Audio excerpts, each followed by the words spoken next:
सत्संग की चर्चा उठना नहीं। तो ये तो हमने बताए थे कि नाम रूप लीला और धाम, इस समय लीला चल रही है। नाम और रूप की कथाएं हो चुकी, भक्ति की कथाएं हो चुकी हैं, अब तो भगवान की लीला चल रही है।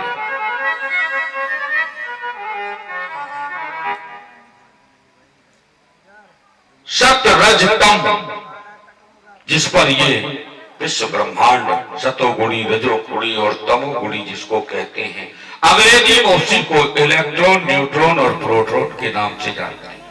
नाम अलग रख लो, क्या फर्क पड़ता है, बात तो वही है। विज्ञान जो भी खोज करता है, विज्ञान का मतलब भी शब्द जो लगा है उसका मतलब है जो मूल ज्ञान तक पहुंचना चाहता है। मूल ज्ञान पहले से वेद में लिखा है। आज का इतिहास एक मत पर नहीं है जिसको हम अपने बच्चों को पढ़ा रहे हैं। प्रोफेसर फला फला के अनुसार ये है और प्रोफेसर फला के अनुसार ये है। क्या दिया उन पढ़ने लिखने वाले लोगों ने?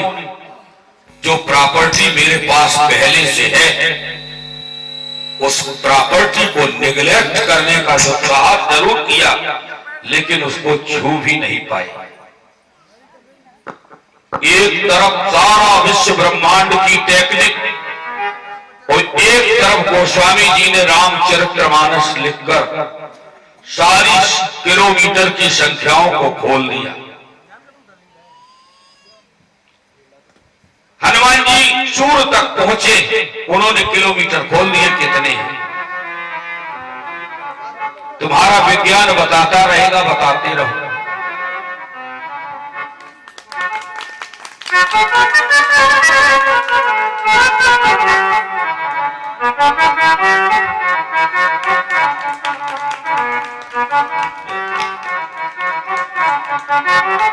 बोलिए शंकर भगवान की।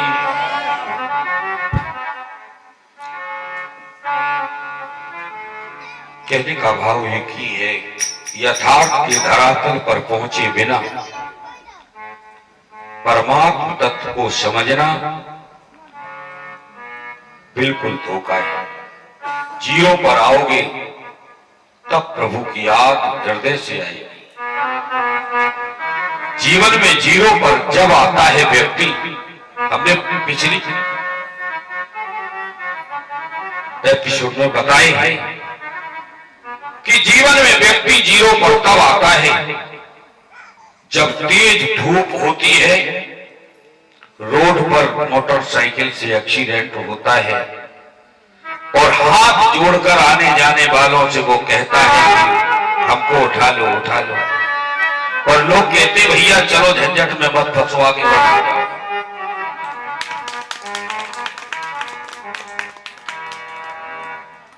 उस समय व्यक्ति कहता है कि यहां न मेरा ऐश्वर्य काम कर रहा है, न हमारी प्रॉपर्टी काम कर रही है, न मेरा धन काम कर रहा है, तो फिर इन सब चीजों की होने का मतलब क्या है? मैंने सब कुछ जोड़ा, लेकिन आज इस सड़क पर, तपती सड़क पर मैं जल रहा हूं, तिल तिल जल रहा हूं। आज मेरा वो जोड़ा गया सामान मेरे काम नहीं आ रहा है। वो होता है व्यक्ति जीरो पर आता है। इसी भारत देश का के नौजवानों ने जो करके दिखा दिया है वो पूरे विश्व ब्रह्मांड में करने की हैसियत कोई नहीं रखता।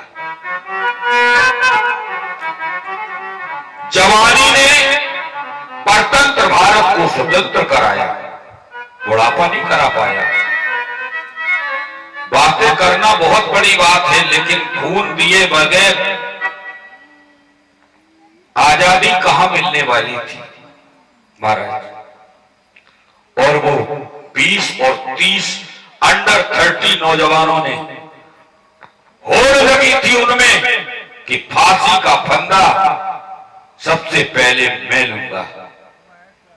और कहीं दूर की बात नहीं है, तुम्हारे इसी कानपुर नगर से आजादी की मशाल जलाई गई।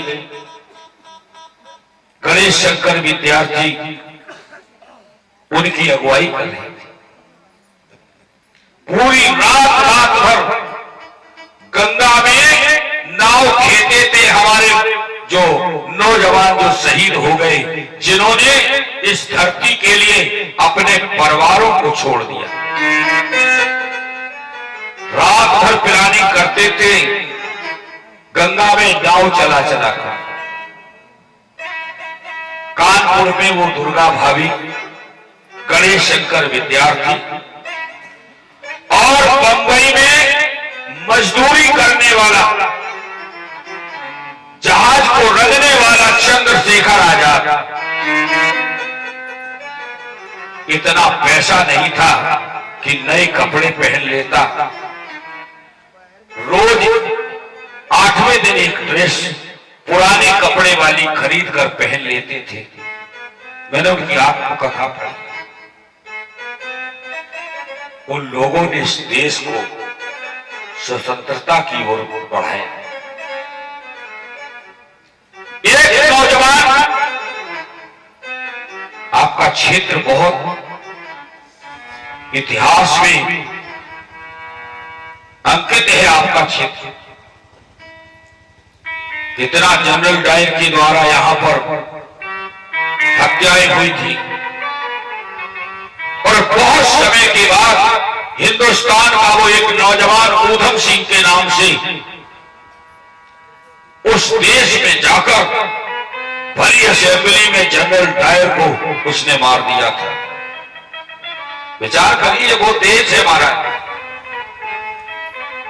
ये वो धर्म है जिस धर्म के लिए गुरु गोविंद सिंह के तीन पुत्र दीवारों में चुनवा दिए गए, और मुगल सल्तनत के लोग यही कहते रहे, केवल एक बार कह दो इस्लाम कबूल करता हूं। दीवारें चलती नहीं, बनती रही। 3 भाइयों में बड़ा भाई रोने लगा। मुगल समझा और ये कमजोर पड़ गया है, हो सकता है इस्लाम कबूल कर ले। उसने कहा, मैं इसलिए नहीं रो रहा हूं, मैं सिर्फ इसलिए रो रहा हूं कि मेरे आने से जाने से पहले मेरा भाई मेरी आंखों के सामने उस चुनती हुई दीवार में डूब रहा है।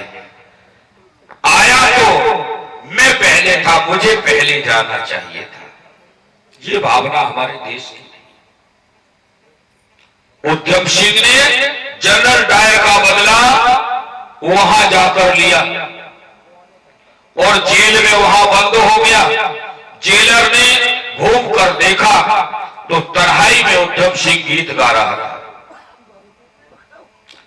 उसकी फांसी निश्चित हो चुकी थी। कल उधम सिंह को फांसी दी जाएगी। और जेलर जब दौरे पे गुजरा, तन्हाई की तरफ एक फल हाथ में लिए हुए था। उसने कहा, कल तुम फांसी पर झूल जाओगे, लो एक फल खा। उधम सिंह की तरफ इशारा करके फल दिया और जेल की 4 दीवारी पर फल रख के जेल का जो जेलर था दौड़े पर जेल के अंदर घूमने चला गया। लौट कर आया, फल वहीं का वहीं रखा था। उसने ये सोचा होगा कि ये नौजवान बहुत दुखी है, अपने देश में इसकी मौत नहीं हो रही, इसलिए जो है दुखी होगा, इसने फल खाया नहीं होगा। लेकिन भाई उधम सिंह ने वो आम का फल अंदर से गुठली निकाल कर उसको चूस लिया, उसका पूरा रस लेकर फिर मुंह से फुलाकर गुठली अंदर डालकर वो फल वहां रख दिया। जिसको कल फांसी लगनी है वो देश है भारत। जेलर ने कहा, तुमको डर नहीं लगता? मौत से डर नहीं लगता? क्या जवाब दिया था उधम सिंह ने? किस बात का डर? कल तुम्हें फांसी हो गई, मौत कल तुम्हारी आ रही है। उन्होंने कहा मैं भारतवासी हूं, भारत का नौजवान हूं, मौत हमसे डरती है। उसने कहा क्यों? अगर डरती न होती तो कल क्यों आएगी, आज क्यों नहीं आती? ये वो भारत है। इस भारत भूमि के नौजवानों ने अपना खून देकर आज हमें स्वतंत्र किया है। जिस धर्म को बचाने में बंदा बैरागी जैसे लोगों ने अपनी कुर्बानी दी है, सिखों ने हिंदुओं की रक्षा करने के लिए एक संप्रदाय बनाया गुरुओं की शरण में आकर, ये वो देश भारत है। आइए कथा में चलते हैं कि वक्त नूर को बेनूर बना देता है, थोड़े से जख्म को नासूर बना देता है।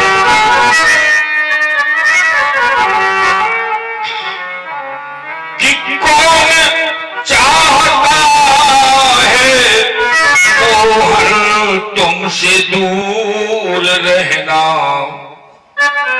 लेकिन ये वक्त है जो हमको मजबूर बना देता है।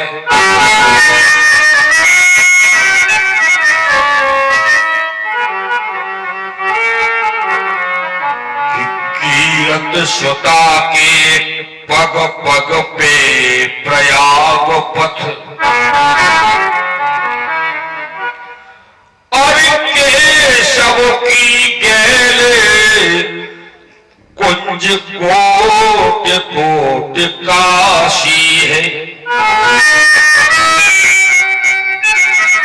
जमुना में जगन्नाथ, रेणुका में रामेश्वर, बद्री केदारनाथ, दास और दासी। कि गोविंद के द्वार द्वार, हर द्वार पे हर द्वार, दर दर बसत जहां अयोध्या निवासी है। स्वर्ग अपवर्ग भैया मांग के करेंगे कहा,